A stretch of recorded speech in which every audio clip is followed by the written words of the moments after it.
세계 최고의 축구 선수에게 주어지는 영광, 발롱도르. 하지만 그 영광을 지기까지의 여정은 결코 단순하지 않습니다. 수상자에 대한 논란은 매년 끊이지 않고 그 기준에 대한 의문도 여전히 남아있는데요. 지난해에도 발롱도르를 두고 또 한 번의 논란이 있었죠. 비니시우스가 아닌 로드리가 발롱도르를 수상했고 레알 마드리드 선수진은 단체로 시상식에 불참하며 불만을 표출했습니다. 사실 이런 논란들은 어제 오늘 일이 아니었는데요. 오늘은 가장 억울하게 발롱도르를 수상하지 못했던 3명의 선수에 대한 이야기를 들려드리겠습니다. 그 숨겨진 진실들을 함께 파헤쳐 보시죠. 지금 시작합니다.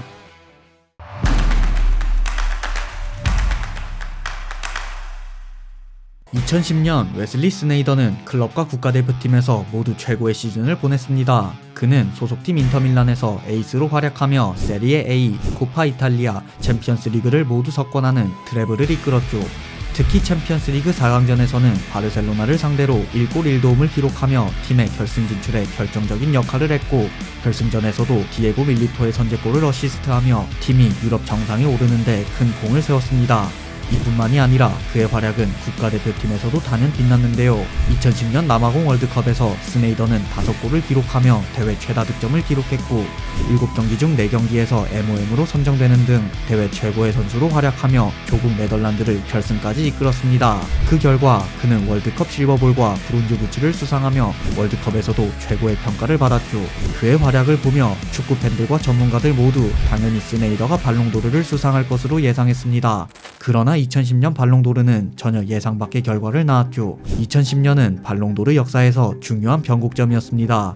기존에는 기자단 투표로만 진행되던 발롱도르가 피파 올해의 선수상과 통합되면서 국가대표팀 감독과 주장들에게도 투표권이 주어지게 되었습니다.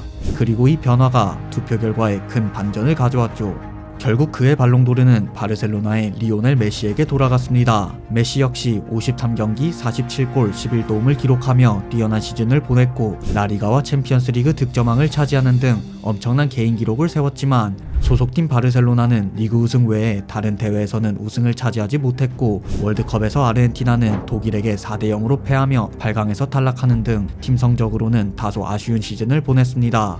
반면 스네이더는 클럽과 국가대표팀에서 모두 최고의 활약과 성적을 기록했지만 발롱도르 투표에서는 포디움에도 오르지 못하는 충격적인 결과를 받았습니다. 심지어 스네이더를 제치고 세리에 A 올해의 선수상과 UEFA 올해의 선수상을 수상했던 팀 동료 디에고 밀리토는 발롱도르 후보 23인 명단에도 포함되지 못했죠. 바르셀로나 선수들에게만 표가 집중되면서 인테르 선수들이 완전히 과소평가되자 전문가들과 팬들 사이에서는 피파 발롱도르는 그저 인기 투표일 뿐이라는 비판이 쏟아졌습니다. 스네이더는 이후 여러 인터뷰에서 나는 2010년에 발롱도르를 빼앗겼다. 메시가 수상한 것은 불공평하다. 라고 밝히며 피파 발롱도르의 불합리성을 지적했습니다. 만약 기존의 기자단 투표 방식이 유지되었다면 스네이더의 발롱도르 수상은 거의 확실했을 것입니다. 하지만 그 해부터 투표 방식이 변경되면서 그는 역사상 가장 억울한 발롱도르 탈락자 중 한 명으로 남게 되었습니다. 그리고 3년 뒤인 2013년 또다시 억울하게 발롱도르를 수상하지 못한 한 명의 피해자가 생겨나고 말았습니다. 그의 이름은 프랭크 리베리였죠. 2013년 리베리는 바이에른 뮌헨의 트래블을 이끈 주역이었습니다. 압도적인 팀 성적을 기록했고 플레이메이커로서 최고의 기량을 보여주었죠. 특히 리그에서 뮌헨은 2위 도르트문트와 승점 무려 25점 차이를 기록하며 우승을 차지해 그 압도적인 위상을 떨쳤습니다. 당시 월드컵이나 유로 같은 대회도 없었던 만큼 클럽에서 절정의 활약을 펼친 리베리의 발롱도르 수상이 유력해 보였습니다. 하지만 2013년 11월 15일 발롱도르 투표가 마감된 후 크리스티아노 호날두가 월드컵 예선 플레이오프에서 스웨덴을 상대로 해트트릭을 기록하며 포르투갈을 본선에 진출시키자 당시 피파 회장 제프 블라터는 돌연 발롱도르 투표 기간을 2주 연장시켰고 기존 투표도 변경이 가능하도록 했습니다. 이 사상 초유의 재투표 사태에 당연히 리베리와 그의 소속팀 뮌헨은 대놓고 불만을 표출했고 언론들도 피파의 말도 안 되는 행동을 비판하며 이 돌발 행동의 원인을 추측했습니다. 당시 제프 블라터는 호날두를 조롱하는 듯한 언행으로 논란을 일으킨 후 호날두가 공개적으로 불편한 심기를 드러내며 발롱도르 시상식 보이콧을 선언하자 적극 사과 공세를 보내고 있었기에 이번 재투표가 사과 제스처의 일환이 아니냐는 의혹이 제기되기도 하였습니다.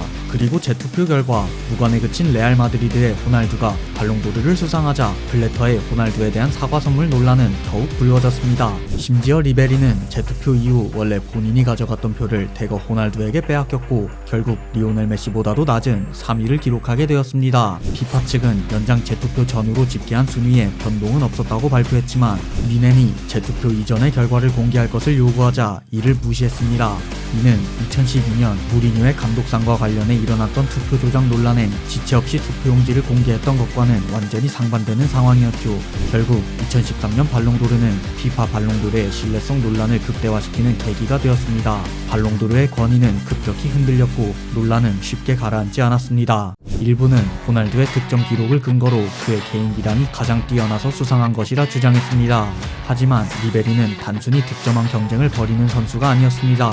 분데스리가에서 압도적인 독주를 펼친 바이에른 뮌헨은 2013년에 무려 159골을 득점했으며 그 중심에는 리베리가 있었습니다. 리베리는 골게터가 아닌 플레이메이커였음에도 불구하고 20골 이상을 기록했죠. 반면 호날두는 레알 마드리드에서 팀의 대부분의 슛 기회를 독점하는 유형의 선수였기에 단순한 득점 수치를 가지고 비교하는 것은 공정하지 않다는 의견이 많았습니다. 뿐만 아니라 2013년 발롱도르는 단순한 개인 기량의 경쟁이 아니었습니다. 같은 해 리베리뿐만 아니라 리오넬 메시 또한 라리가 우승과 득점왕을 차지하며 대부분의 면에서 호날두에게 뒤처지지 않는 활약을 펼쳤습니다. 재투표 전 기자단 투표와 배당률에서도 리베리가 1위, 메시가 2위, 호날두는 3위에 위치했었죠. 이러한 논란은 결국 피파 발롱도르의 신뢰성을 떨어뜨렸고 3년 후인 2016년부터 다시 발롱도르와 피파 올해의 선수상이 분리되는 결과로 이어졌습니다. 한편 당시 피파 회장이었던 제프 블라터의 해명 역시 축구계에서 미스터리로 남아있습니다. 블라터는 투표율 저주 문제를 이유로 들며 재투표를 결정했다고 밝혔지만 많은 팬들은 이를 납득하기 어려웠습니다. 발롱도르는 축구계에서 최고의 권위를 지닌 시상식인데 재투표를 진행할 만큼 투표율이 낮았다는 것은 상식적으로 이해하기 힘든 일이었죠. 게다가 발롱도르의 69년 역사 중 단 한 번도 투표율 저조가 문제가 된 적이 없었으며 선수단이 비행기 사고로 전원 사망하는 비극적인 사건이 벌어졌을 때조차 투표와 시상식이 정상적으로 진행되었던 사례도 있었습니다. 즉 블라터의 주장대로라면 축구계에서 독보적인 인지도를 가진 발롱도르가 수십 년간 그 어떤 참사 속에서도 정상적으로 진행되어 왔는데 유독 2013년에만 투표율 저조로 인해 투표기간 연장 및 재투표를 해야 했다는 결론이 나옵니다. 이러한 해명은 많은 축구 팬들에게 납득되지 않았고 여전히 축구계에서 의혹으로 남아있습니다. 리베리 본인도 인터뷰에서 투표기간이 연장되고 재투표가 실시되는 이상한 일이 벌어졌다. 이는 정치적인 이유 때문에 일어난 일이라고 생각한다. 라고 밝히며 아직까지도 당시 발롱도르 시상의 부당함에 대해 불만을 표출하고 있습니다. 그리고 여기 경쟁자가 없을 만큼 독보적인 활약을 펼쳤지만 발롱도르를 받지 못한 선수가 있습니다. 2020년 레반도프스키는 그의 커리어 중 최고의 시즌을 보냈습니다. 그는 바이에른 뮌헨의 핵심 공격수로서 엄청난 활약을 펼쳤고 팀을 UEFA 챔피언스 리그, 분데스리가, DFB 포칼까지 모두 우승으로 이끌며 트래블을 달성했습니다. 뿐만 아니라 그는 이 세 대회에서 모두 득점왕을 차지하는 역사적인 기록을 세우며 세계 최고의 선수로 인정받을 수 있는 완벽한 시즌을 보냈습니다.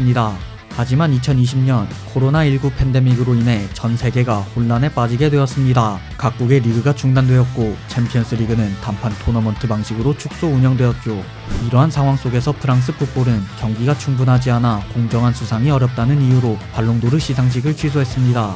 이는 발롱도르 역사상 처음 있는 일이었고 많은 팬들과 전문가들은 이에 강하게 반발했습니다. 레반도프스키는 19-20 시즌 동안 47경기에서 55개의 골과 10개의 도움을 기록하며 압도적인 퍼포먼스를 보여주었습니다. 특히 챔피언스 리그에서는 10경기에서 15골을 집어넣으며 바이에른 뮌헨의 우승을 이끌었고 모든 대회를 합쳐 총 7개의 개인상을 수상하며 최고의 기량을 증명했습니다. 하지만 그의 발롱도르 시상식은 결국 코로나19로 인해 취소되었고 레반도프스키는 결국 발롱도르를 손에 넣지 못했습니다.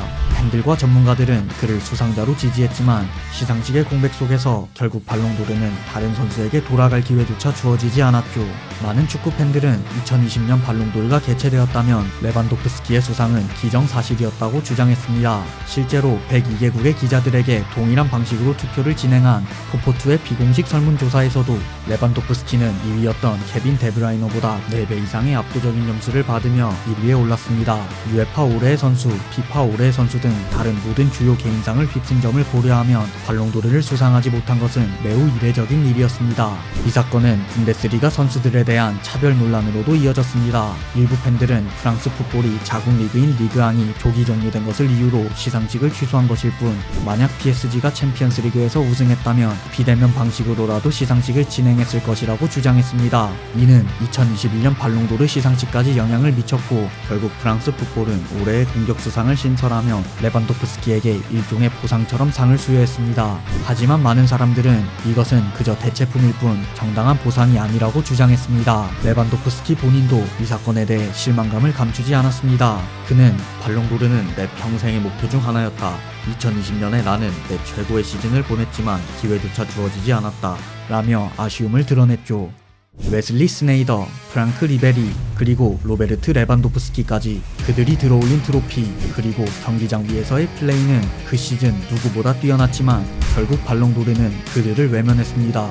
그들은 정말로 발롱도르를 받을 자격이 없었을까요?